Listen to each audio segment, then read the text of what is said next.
Hello everyone, this is NPC's Economics. You might have heard of or are familiar with the Case-Shiller Index.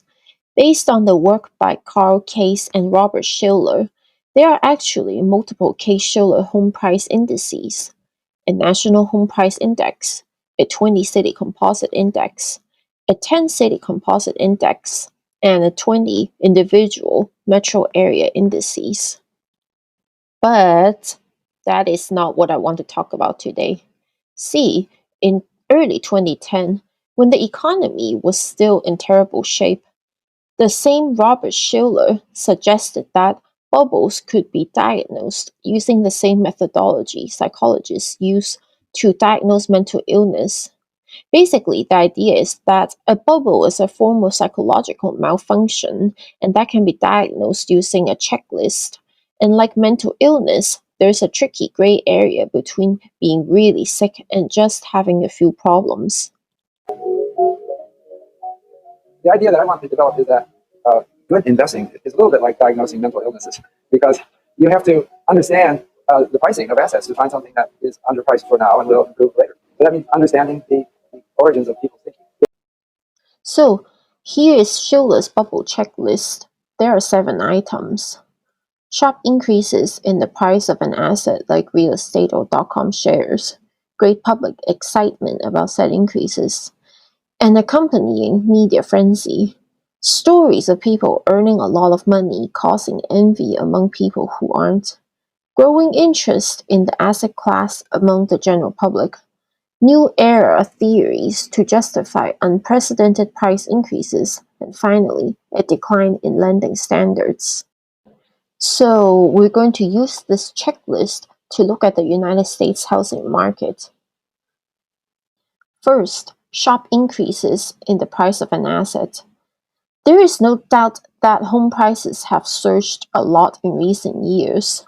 Whether you look at it from median home price of houses sold or just simply median home prices in a region, this is true for all census regions or from the various Case-Shiller composite indices. Although the median sales price has come down a bit, this was primarily due to an increase in mortgage rates.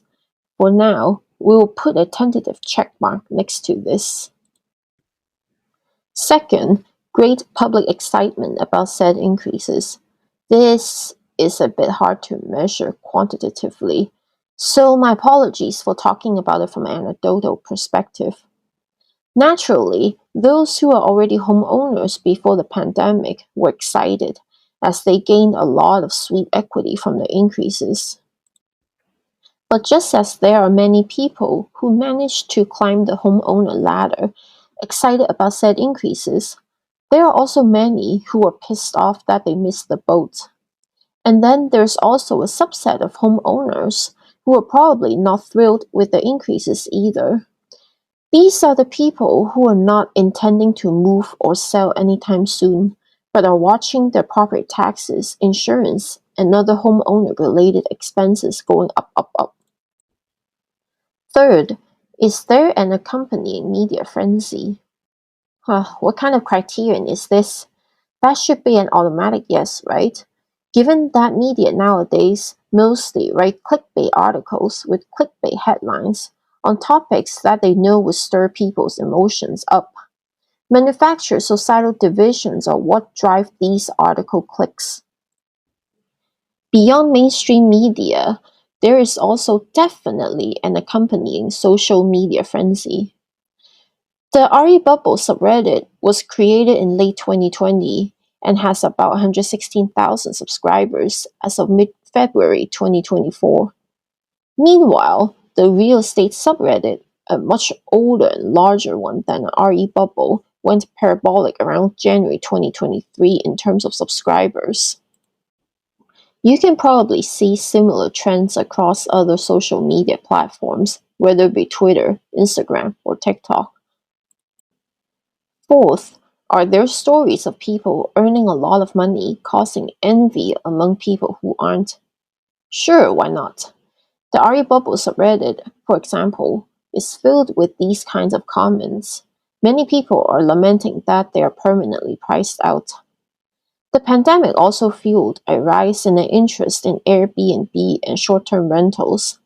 And with that, a lot of self-described real estate gurus pushing their courses on how to get rich in real estate, cashing in on people's fear of missing out. Let's not forget that the current housing market is absolutely unaffordable to most people. The jobs simply don't pay enough for that. The only people that can afford to buy a house in much of the US are those that already have a home that they can sell and move, those who have help from their parents, and those who are the top earners in their markets. The average NPC has no chance. Fifth, growing interest in the asset class among the general public. Again, this might be a bit hard to measure objectively, but there are nonetheless a few clues. A Google search of trends of housing-related terms over time might shed some clue. For example, the popularity of generic search terms like housing and shortage have been relatively stable over time, but have received some heightened interest starting the beginning of 2022. However, when I added specific terms like Airbnb, the popularity started eclipsing housing in 2019 and consistently so since 2021. Growing interest among the general public can also be proxied using social forums and message boards like Reddit. I already talked about that in point number 3 earlier. 6. Are there new era theories justifying unprecedented price increases? Okay, let me do a simple search of housing bubble. Here are the top results from news media. The first one is 3 reasons why we aren't in a housing emergency. And the second article is the myth of the housing bubble. Scroll down a little bit and here is housing credit card in Q4 looks nothing like 2008. Now, let me try housing market. The second article is the housing market still has hot spots, 10 places where prices are soaring. And the next one is high mortgage rates, low inventory keep the housing market tight. I know this is not very scientific, but it does seem that media is spitting out articles justifying these price increases. Next, let's see if there have been recent academic literature justifying these price increases.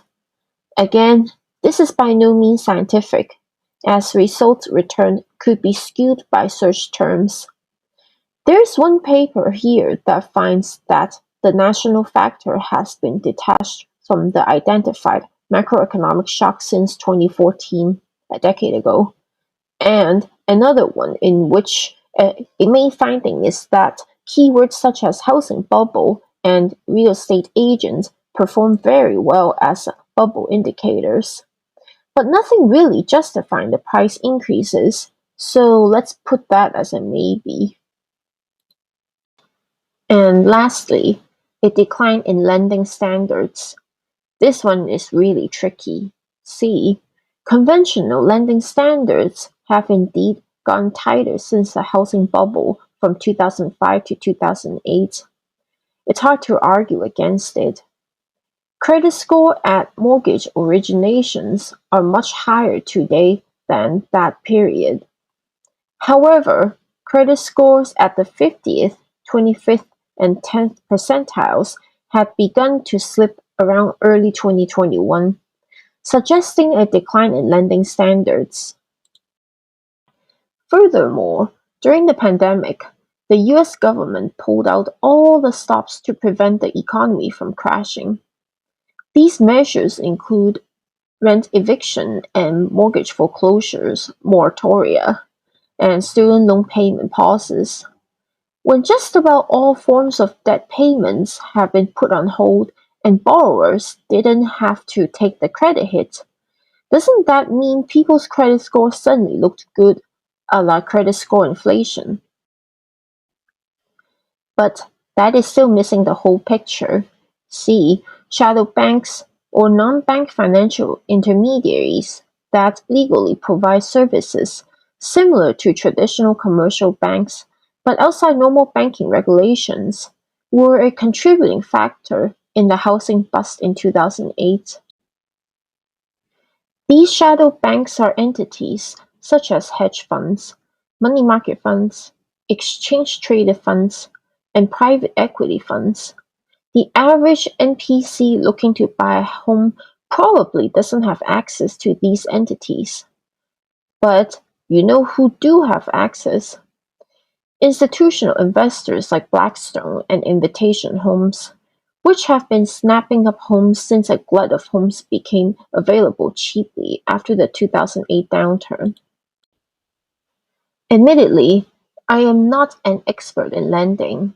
I simply don't know enough how it operates outside of the traditional lending framework.